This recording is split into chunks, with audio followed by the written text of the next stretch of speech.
This is Lemon's Car Spotting. You post to Instagram with the hashtag Lemon's Car Spotting. We pick the hooptiest. They are so incredibly terrible. And which one we want to become a real Lemons build. It does car-like things. I've been pushing for one of those in Lemons too, and those are very affordable. To left. Hey, it's Lemon's Car Spotting. I'm Eric. That's Nick. You know how this works because you watch the intro. Yeah, basically we cover the car that out of this set we think should be built for Lemons and the car we think is hooptiest. I will do the choosing. Lemons in my left hand, hoopty in my right. Nick, tell me when to stop. Stop. You'll be picking the hooptiest, my friend. Right.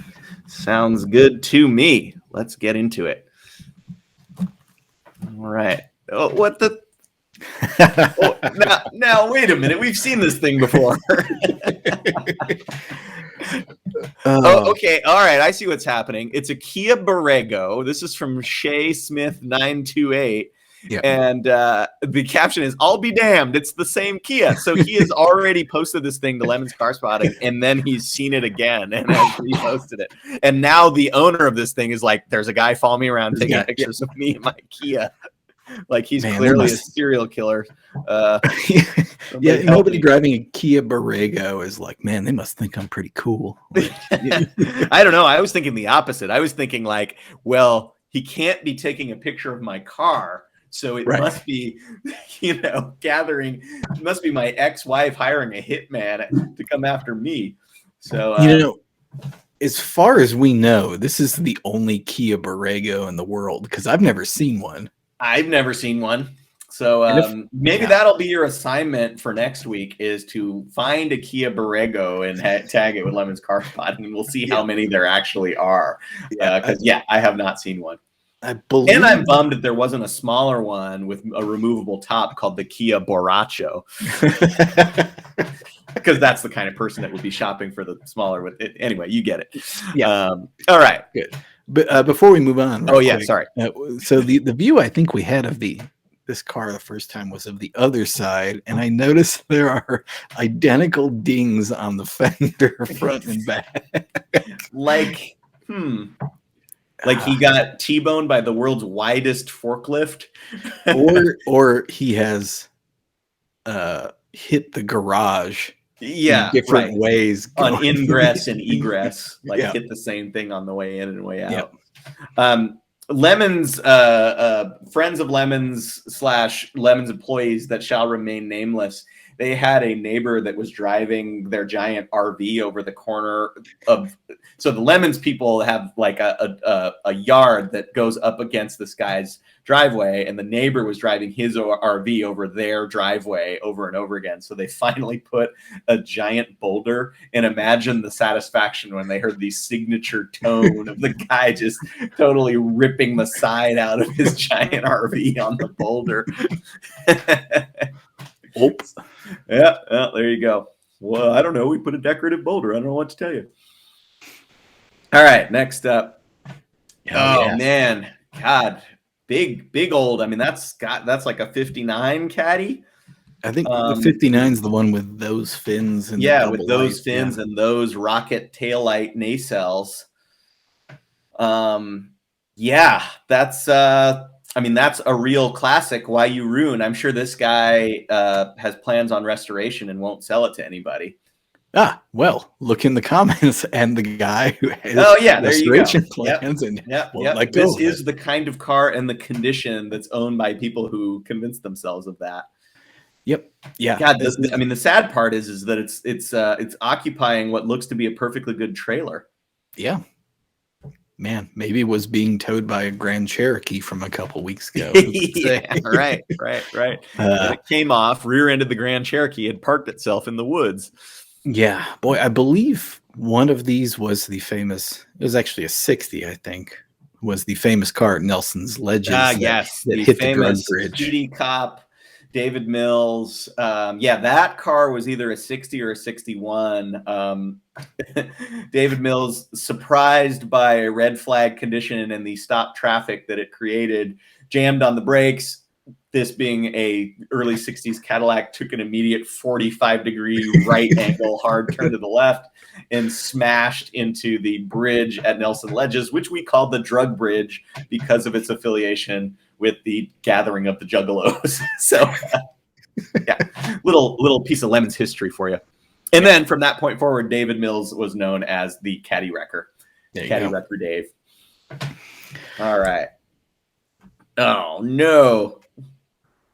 It's I think this might be an accent. I think that's an accent. Yeah. Friend of mine, you know how in the old days, I mean, brand loyalty to cars is such not so much a thing anymore. But you know, I've been told stories of the 50s and 60s where either you were a Ford family or a Chevy family. I do know the one family that I know that was brand loyal was a Kia family, and like all the kids got an accent when they turned 16, which, you know, if you're going to buy a kid a brand new car, that's like, you know, a reasonably priced one to do it with. I think they probably all looked like this after about 6 months driving with the 16-year-old. But right. Yeah. An ex-girlfriend's sister had one of these, and when she went away to college, she lent it to my ex-girlfriend, and we drove around in an accent like this for a year or two. They're not good, but they're not as bad as you think they might have been. Like, you know, the materials are the kind that, like, you know, the dash like melts in the heat and, you know, cracks and when it freezes. But like the way it actually drives is totally reasonable. It handles okay.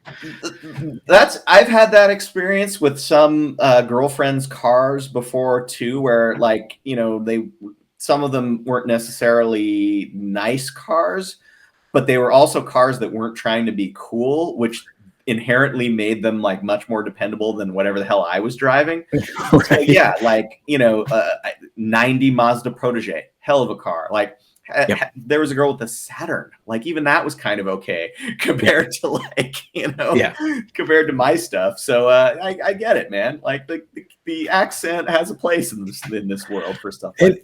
In Lemons, it turns out that boring actually is kind of good. Yeah. And the Hyundais have been okay in Lemons. They're not fast, famously, and I hope I'm not mixing up my Spank vehicle / stories, but Spank has a accent that he's raced. That's the car that Jay Leno raced when he raced Lemons, was Spank's accent. Immediately crashed it, turned 11 at Sonoma. But I think that's also the car that was street registered and Spank got rear-ended, like, you know, on I-5 in San Diego, got an insurance check for $1,100 out of the deal. Obviously, you know, cashed it in and probably bought a different, you know, set of 2 or 3 other Lemons cars. Yeah. So anyway, it was one of the few Lemons cars to really make money. Yep. So, it's a fine machine. Very nice. All right, next up. Speaking of not fine machines, oh man. So this is it's either a 411 or a 412. Was the 411 the weird fastback and the 412 was the wagon? Is that how this worked? I think it's the other way around, but I'm not entirely sure. Well, we've had one of these in Lemons. It was bad, and it was the classic battle of, is it bad because it's a VW 411 or is it bad because it's run by an automotive journalist? And you know, who can say? Yeah, this was. What was the deal with these? Like, they had an automatic transmission or something? I really don't know. I mean, so they have like a pancake 4-cylinder under the back deck, like a squareback. So I think it's just like an updated squareback. Now, if you're Volkswagen, what about the squareback makes you think like, okay, what are we doing for the next generation one? Yeah, right. Because like, I feel like the discussion would be like, well, I'm glad that's over, as opposed to like, let's keep it going. Yeah. But beyond that, I don't know. They might have had like, what was that? The auto stick, the weird automatic that Volkswagens had at the time. This is absolutely Phil territory to know the minutia of these things. Yeah. Wow. This one looks like it's had a bowling ball thrown through the windshield also, if I'm seeing that right. That's something's going on there. Yeah. You know, just because 411 and 911 are kind of similar numbers, I've always thought it would be fun to do like a 411 RSR or, you know, a 411 GT3 instead of like everything that's 911 becomes 411. A big whale tail on the back. Anyway, great idea. Somebody else should do it. Yeah. You don't actually want to deal with this guy. No.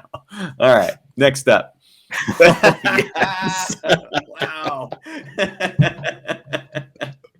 Wow. That car is living right there. Holy moly. Where is the driver? How is the driver in that car? I love everything about this. I love how the orange thing on the front was clearly like, wait a minute, we got room for one more. Just shove it in there. And it simultaneously is adding extra storage and providing extra. It's like a chain tensioner for the rest of the whole system. Wow. And you know, I don't want to judge other people's possessions because, you know, we all come from different backgrounds and value is relative, but you really needed all of this stuff. I mean, some of it could have been left behind maybe, but I don't know. I don't want to judge. Extra points for the Heck Blend rear taillight. I mean, this is sort of a later LeBaron convertible, I believe. Yeah, you're deep into the 90s with this thing, 92, 93, which is amazing when you think about what, say, Honda was building in 1994, you know, relative to this. Right. Yeah. Wow.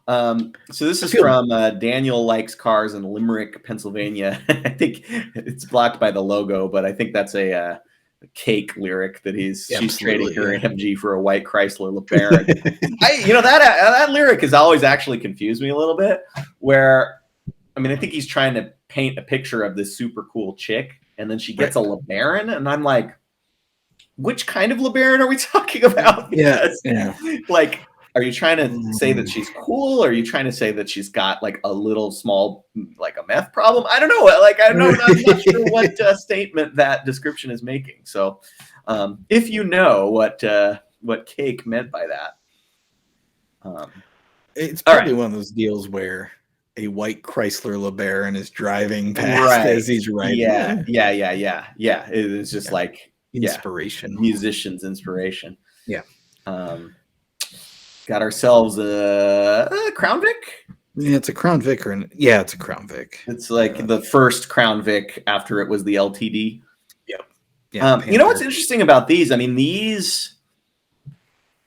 they're super short-lived compared to the Crown Vic that came after. I mean, there's sort of the whatever generation Crown Vic that came after this. There's kind of there's the arrow nose grill-less version, then the later one that had the grill, but those are essentially the same body. Whereas this was different, but this didn't last that long. So like to the extent that these were cop cars or taxis was pretty short-lived. Yeah. I don't know anything about these otherwise. I think they might have had 351s if you got the police package. I think you could get them with a 351, but I think most of them came with the low output 5-liter. Right. I'm pretty sure. I mean, they're body on frame, same platform, everything. I would guess they're mostly similar underneath the sheet metal. Yeah. I don't know that we've seen one of this generation in Lemons. It's a good question. If we have, it's been a long time. Just because the round body ones are just so easy to get. Ubiquitous. Yeah. Well, that would be a cool Lemons foray that we have not seen. Yeah, I like the wheels. Next up. What is happening? Bingo. Oh, bingo. Wait, what? First of all, what is this? I think it's a Corolla. I can't. Yeah. And then it's like bingo. And are those bingo cards? There are bingo cards and bingo balls all over the thing. And it looks like glitter paints all over it. Yeah, it's sort of like, I mean, initially I thought it was like sort of an outer space or psychedelic thing, but it turns out, no, it's just bingo. Oh, you know what that is? That's a first generation Focus sedan. Oh, all right. I stand corrected. Boy, now I'm not sure as I look at the rocker molding, but the butt looks like a Focus, and the door handles look Focus-ish. I'm going with like a 2003 Toyota Corolla, but if you know what kind of car the Bingo Mobile is, and the seats, wow, Bingo. Somebody is super duper into Bingo, and it's what if this car was a prize from winning a high stakes game of Bingo? There's almost always a cash option, and the $800 is probably what you should have taken. But God, when I was in high school, that reminded me there was some kind of raffle, and the grand prize was either 25 grand or a brand new 1998 Jeep Grand Cherokee. And my buddy Kevin won, and it was just like, what? And then I remember thinking at the time, like, God, what do you take? And then like, I'm 99% sure he took the cash. And like, now, can you imagine if you hadn't? Oh, man. Man, you'd still be driving it. Because like, true. You would, for paying the taxes on a $25,000 car, if you're me anyway, and you're cheap, basically, you're like, well, the money's sunk. This is a free car. That was roughly the plot of one of the seasons of the TV version of Fargo, where like two brothers went separate paths. Like the one like the inheritance was either like a rare stamp or a then new C3 Corvette, and the brother with the rare stamp like cashed it in and like built a giant multi-million-dollar business empire. And then the other guy he was still driving the Corvette in the show, and it was like missing a fender, and like paints a picture. Yeah. By the way, put a roll cage in this thing and numbers on it, you have 11's car. Numbers already on it. It says B4 right there on the board. Just make it bigger. No, totally. For all of you who are themed challenged, and there are more of you than we would like that fall into that category, this is all you need to do. Very easy. Yeah. You could also turn this into the NBA lottery if you wanted to. Similar idea. and have it, all of the choices are like the totally failed number one overall draft picks, the Joe Smiths and Michael Olowokandis of this world. That's right. High concept NBA theme. Do it. All right. Yep. Next up. Yeah. God. Cutlass Sierra, I think. Yeah. And a late one. It's got like, body colored taillight bezels. It's really, it's more rounded than the early ones. I think this is like an 89 or a 90. And this is, I was going to say, this has got to be towards the end of, well, so here's the thing. Those like 3 segment taillights, on the one hand, that makes it look newer than many other Cutlass Sierras. But it's also like, well, surely they weren't doing that in 1990 because that went out of style in 1984. But then again, it's General Motors, so who can know? Yeah, there's a GM conversion factor in there. But what I'm saying is that the various conversion factors are at odds with each other. There's the one where they make the same model for way too long. Then there's the one where they are late to introducing new elements, and it's just like, I don't know where that makes this thing fall. Boy, yeah, good point. Because they made this from 1982 to 1996, and like there's, I think it was 88 or 89, there was a refresh, and they're totally indistinguishable. Right. I mean, maybe the later ones are a little more rounds, which makes me think that this is like an 88, 89. I'm still like the old wheel covers. Yeah, it definitely has the old spec wheel covers. I'm going to go out on a limb and push it to like more into the 92, 93 zone. Totally. So if you know what year Cutlass Sierra this is, put it in the comments. Wow. Yeah. Boy. And again, this is the car of my childhood. These cars were everywhere in the Midwest. This car is the car of my childhood, but only when I went to visit my folks in Michigan. Otherwise, it was extremely not the car of my childhood. everywhere. Yeah. Everybody my age in the Midwest has been in one of these cars if they haven't owned one. Yeah. No, I went to the Midwest and immediately rode in one. I don't even know if I knew the people. Yep. So you just wave and then you get in the back of a Buick Century. Oh, hey there. All right. Next up. Oh God. We've gone double Harlequin. Oh man. So last week we had like a 21st century, relatively modern Hyundai, I believe, that was Harlequin. And now we've got a early to mid 90s Corolla that's a Harlequin. This one looks, God, dare I say, slightly better done.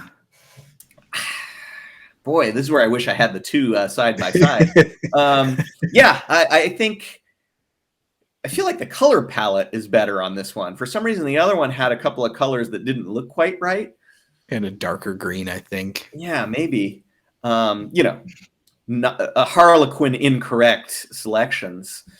Well, I don't know. I don't hate this. I think it's kind of okay. Yeah.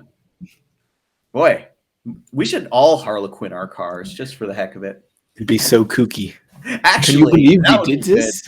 We should just pick a random race on the schedule and say this is the Harlequin race, and if you Harlequin your car, you get a get out of penalty free card, and see how many people show up. Let's keep that in mind. Actually, that's a good idea. That's a good one. Pick a smaller event so that you can get more Harlequin cars, percentage wise on track at the same time.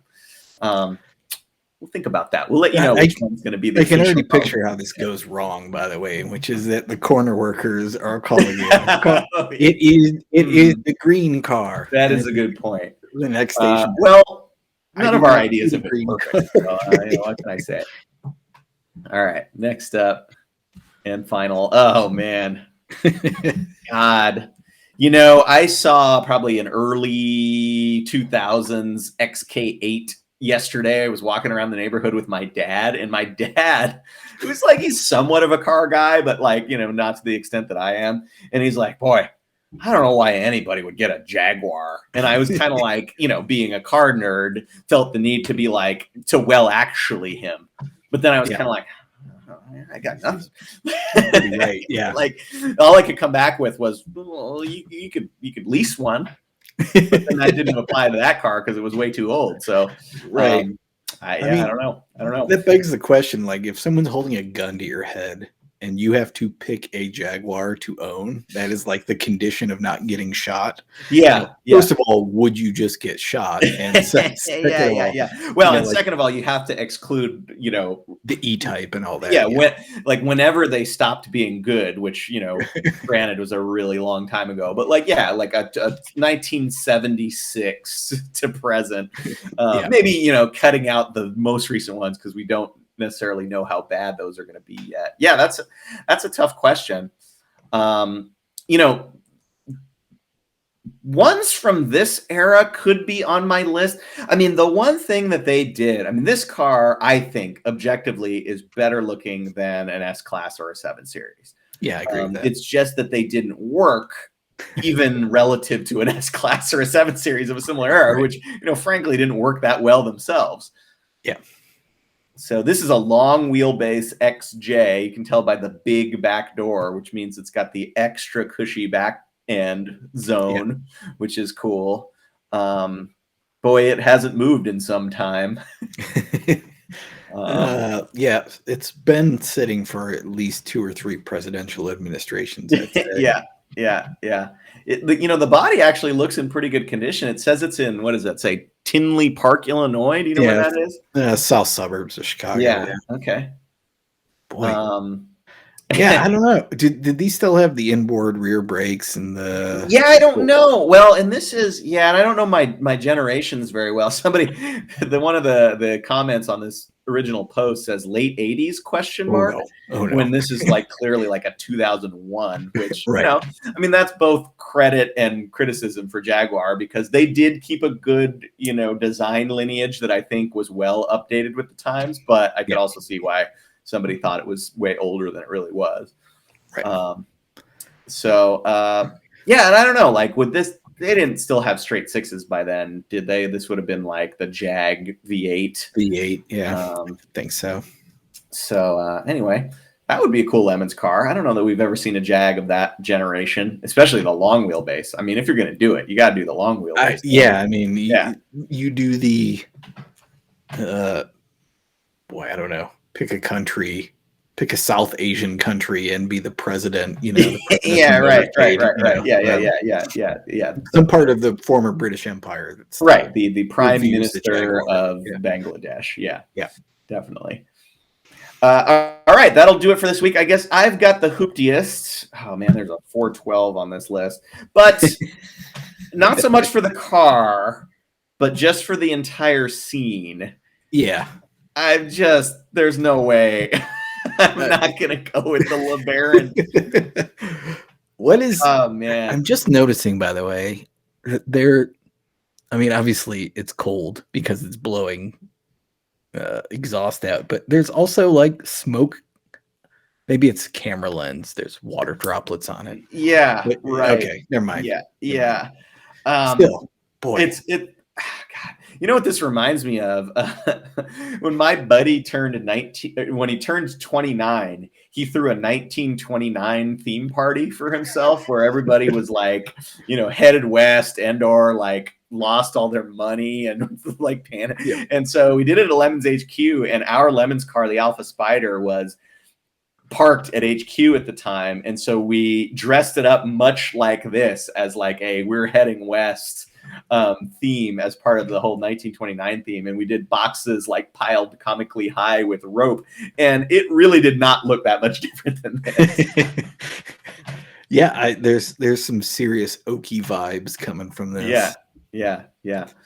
Well, I hope all is well with the person that owns this vehicle, and you know, all respect to you, but you are the hooptiest for this week. Yeah. Moving day, man. Boy, the Lemons build, this is a tough one.